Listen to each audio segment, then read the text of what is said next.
global happenings today. We communicate, we analyze global news. Hello, great people. Welcome back to Global Happenings today. The issue of Igbo Presidency has been of great concern to most Nigeria, and the former president of Nigeria, Obasanjo, has took out time to talk about it, and he pointed out a lot of things. He gave his opinion about it. Don't forget that the issue of Igbo Presidency, the reason why they are not given, has been revolving around the fact that at one point they wanted to secede from Nigeria. But then the president has his own opinion about that. Also in a related development, Obasanjo took out time also to talk about the issue of Oduwa Republic. The Yorubas have reached out to UK Prime Minister demanding for a move of the Yorubas to secede from Nigeria. It didn't go well with the federal government, but then Obasanjo has taken out time to talk about it, if he would love to stay with Oduwa Republic or with Nigeria. All of this is coming in just a jiffy. But first of all, let's look at his position that has to do with Igbo Presidency. And according to the news, the former president of Nigeria, Olusegun Obasanjo, has said that denying Igbo people the presidency due to past secession attempt is unfair. Obasanjo made the remark during a meeting with the League of Northern Democrats led by former Kano State Governor Ibrahim Shekaru at the Olusegun Obasanjo Presidential Library in Abeokuta. Obasanjo said that Nigeria's three major ethnic nationalities, Hausa, Fulani, Yorubas, and Igbos, have all at some point attempted to break away from the country. He cited the North's strong move to secede through the Araba movement, revealing that his friend Ame Joda had confessed to being part of the plot. According to him, he says, "I think all of us in Nigeria have to rethink. It bleeds my heart when people say because the Igbos had carried out a secession and an Igbo man cannot be the president of Nigeria. I say, what nonsense. There is no section of Nigeria that has not planned a secession. What is Araba in the North? They not plan to break up Nigeria." Ahmed Joda, a very good friend of mine, said that. What is treasonable felony? So who among us can say, I am better than the other? None. So let us put our heads together and build the country together. Also on the issue of Oduwa Republics, Obasanjo said it is high time we began working for the national interest. Yes, you have identified your group as the League of Northern Democrats, but how I wish you call your group National League of Democrats, because where you come from should not be a problem. Where I was born should not be the enemy of my being a Nigerian. It will be great to be a Nigerian than to be a member of the Republic of Oduwa. I am undoubtedly proud to be a Yoruba, but my being a Nigerian should not be the enemy of my being a Yoruba. We must get the best man for the job. It doesn't matter where he comes from. We must get our acts together. The African continent, the black race, and the entire world are looking up to us. When we got our independence, what they were calling us was giants in the sun.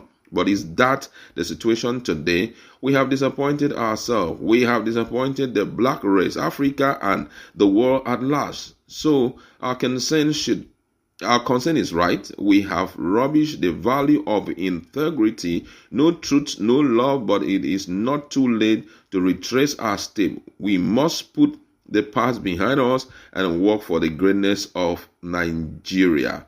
On the state of the nation, he expressed optimism that the present situation is not beyond salvaging as long as everyone is ready to come together and work as a united nation. Obasanjo said he would forever remain a Pan-Africanist, a patriotic and nationalistic Nigerian, and a proud black man from the black race. Speaking, Shekaru emphasized the urgent need for unity, credible leadership, and righteousness in Nigerian politics. In his words, he says, this group made up of ladies and gentlemen from all walks of life emerged approximately 3 months ago. Shekaru said nothing that the formation followed extensive consultation and discussion. He highlighted that the group's goal is to contribute to the nation's development, not just within the northern region, but across the federation.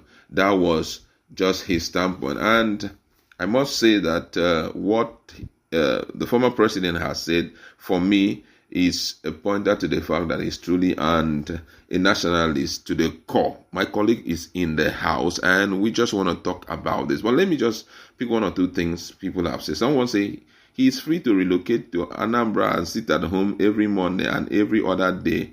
The dimwit in Finland dims feet. Not surprised though. The former president who was against the Southwest during his presidency can't even point to any infrastructural development in his home state.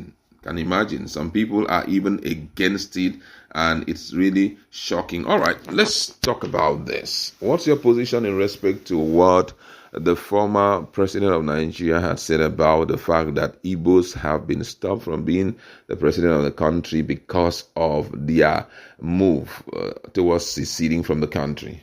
I think that's public knowledge. It's not new. Though during the time he started this whole issue, many propagandists went out there saying that actually he was actually an extraction. He's from Southeast. His father was this and that. But I like the fact that he totally ignored the narrative. At his own time, he debunked all those news. The truth be told, even when it was almost glaring that Peter Obi had it in 2023, he really did. He bridged the gap. Afenifere supported him. A lot of Yoruba supported him. South supported him. Of course, the likes of what's the name of this man again? The activist. That I think Femi, that's his name. Yeah. He was also totally with Akintoye also with him. That's Peter Obi. Even the former DG before he now ported, a whole lot of Yorubas were totally in support of Peter Obi. But somewhere along the line it got wrong. He ended up not being the president. It's really saddening that the last branch, as they call them, the three major languages, but for whatever reason, the former president called Southeast a dot in the circle. And, is one way or the other, the Southeasterners have been neglected one form or the other. If you really want to unite the country, and their secession call has been on for a while, it would have been best to just allow, and this is Peter Obi here, who has been so neutral. It would have been best, so let's just give them 4 years, see what they can make out of it. But then again, I think the Southeasterners are literally used to this narrative. But just a matter of time. If this does not correct itself, it's just a matter of time. I think they will eventually get what they're looking for to succeed. But do you think that the push for secession is traceable to the fact that they have been denied what should ordinarily get to them? Most definitely. If you hear the cry of Nnamdi Kanu, then it was always a case of they don't want us in this country, they don't need us in this country, let's go to land of promise and all. It has always been that language. When eventually he was brought down and detained, the ECPA guy, the guy in Finland, continued from where he stopped. And this has been in the bloodstream of some persons, especially those living in the Southeast. If you watch, they are not even like ECPA is not even in Nigeria, but whatever he says, this guy seems to be carrying it out in Southeast. I think at this point they should bring them in a round table. Let's forget the harsh-handedness. Bring them in a round table and find out exactly how do we appease you guys so that we can stop all of this whole issue of sitting at home. Yesterday I saw something very disturbing. The fact that in Abia State, Okigwe precisely, it's a very horrific sight there, where some cars were burned and all of that. Now, do you think if they release Nnamdi Kanu as they are requesting, demanding, it will quell their anger, or do you think it's still about the issue of Biafra and being refused the opportunity of leading the country? The truth be told, I like being very realistic. If they would have released Nnamdi Kanu, they would have done it now. I don't see them releasing Nnamdi Kanu. I'm just being objective. No offense meant. If they wanted to release him, it's super obvious this dilly dialing here and there. Today it is this, tomorrow it is that, next tomorrow we will do it like this, next tomorrow we'll do it like that. The next thing they'll change the judge, and next thing the judge is being the case file is being allocated back to the judge. It doesn't take federal pardon, presidential pardon, anything. Just say the word and it's released.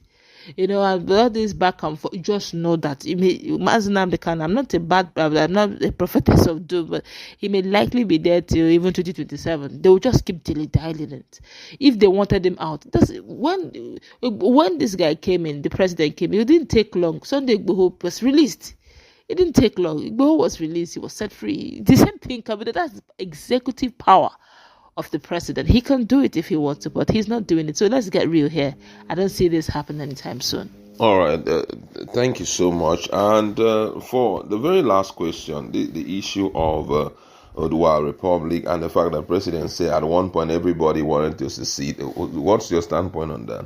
That was true. There was a time Arewa wanted to go. Even just fairly recently, one of the top northern groups did mention that they should not rule out the fact that they can leave. They should keep it open, that they can still look out for a way of seceding. One way or the other, one person has said something about leaving, especially when the government doesn't favor you.